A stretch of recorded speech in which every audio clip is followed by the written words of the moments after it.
سورة عظيمة، سورة جميلة، سورة قال عنها النبي صلى الله عليه وسلم: إن سورة في القرآن 30 آية شفعت لرجل حتى غفر له، هي تبارك الذي بيده الملك. هذه السورة أيها الإخوة، سورة الملك، حري بالمؤمن أيها الإخوة أن يقرأها كل ليلة.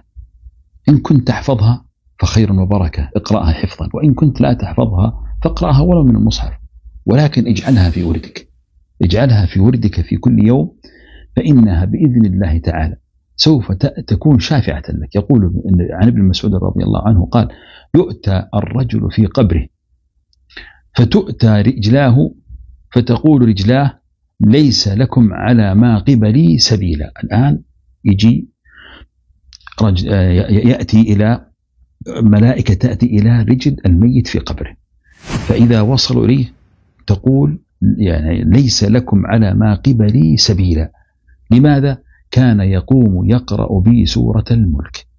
ثم يؤتى من قبل صدره أو قال بطنه فيقول: ليس لكم على ما قبلي سبيلا، كان يقرأ بي سورة الملك. ثم يؤتى رأسه فيقول: ليس لكم على ما قبلي سبيلا، كان يقرأ بي سورة الملك. قال: فهي المانعة تمنع من عذاب القبر، وهي في التوراة سورة الملك، من قرأها في ليلة فقد أكثر وأطيب. أخرجه الحاكم وقال صحيح الإسناد ووافقه الذهبي. هذا كلام ابن مسعود، هذا كلام ينسب إلى أبي مسعود. أنتم تعرفون أنه هو ترجمان القرآن، وهو خير من فسر كتاب الله عز وجل. هذه السورة يا الإخوة الذي يقرأها في كل ليلة فإنه بإذن الله تعالى سيسلم من عذاب القبر. لكن هناك سر. لماذا؟ لأن هذه السورة فيها تعظيم لله عز وجل: تبارك الذي بيده الملك وهو على كل شيء قدير. الله يحب المدح ويحب الثناء ويحب من عبده أن يثني عليه. لماذا؟ لأنه هو أهل الثناء والمجد. هذا هو السبب الذي عظم سورة الملك. لماذا نحن نقرأ سورة الكهف في كل أسبوع؟ لأن فيها تذكير عظيم. نقرأ سورة الملك في كل ليلة. لماذا؟ لأنها أعظم التذكير. الله سبحانه وتعالى يتكلم أيضا في هذه الآيات: الذي خلق الموت والحياة ليبلوكم أيكم أحسن عملا وهو العزيز الغفور، الذي خلق 7 سماوات طباقا ما ترى في خلق الرحمن من تفاوت، فارجع البصر هل ترى من فطور، ثم ارجع البصر كرتين ينقلب إليك البصر خاسئا وهو حسير، ولقد زينا السماء الدنيا بمصابيح وجعلناها رجوما للشياطين وأعتدنا لهم عذاب السعير، وللذين كفروا بربهم. الآن بدأت الموعظة الآن: وللذين كفروا بربهم عذاب جهنم وبئس المصير، إذا ألقوا فيها سمعوا لها شهيقا وهي تفور تكاد تميز من الغيظ، كلما ألقي فيها فوج سألهم خزنتها ألم يأتكم نذير. انتبهوا يا أخواني، أنا هنا عندي وقفة مهمة جدا مع هذه الآية. لماذا؟ لأني أنا أريدك عندما تقرأ سورة تبارك تتأمل هذا المعنى العظيم: ألم يأتكم نذير. شوف يا أخواني، الملائكة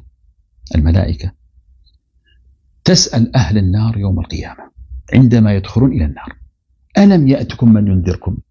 ألم يرسل إليكم رسول ينبهكم؟ أما أنزل عليكم كتاب من الله عز وجل؟ أما كنتم تحضرون خطوة الجمعة في كل أسبوع؟ أما كنتم تسمعون المواعظ من الناس؟ ألم يأتكم نذير؟ هذا يعني فيه توبيخ وتقريع لأهل النار.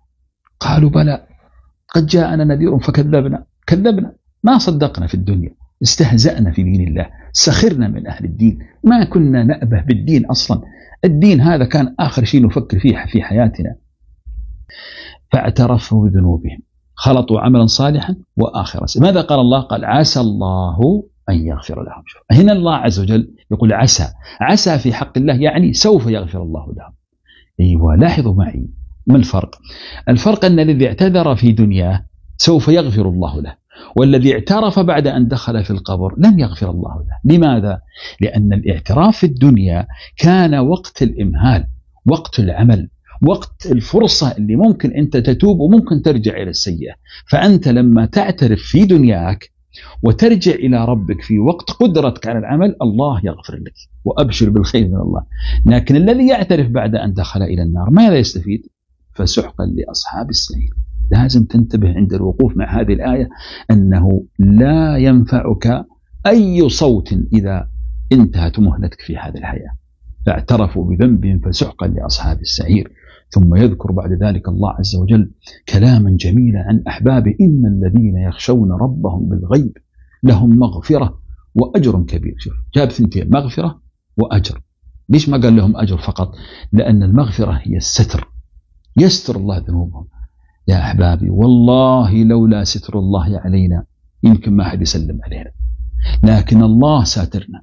كم نخطئ في حق الله ولا يفضحنا جل جلاله.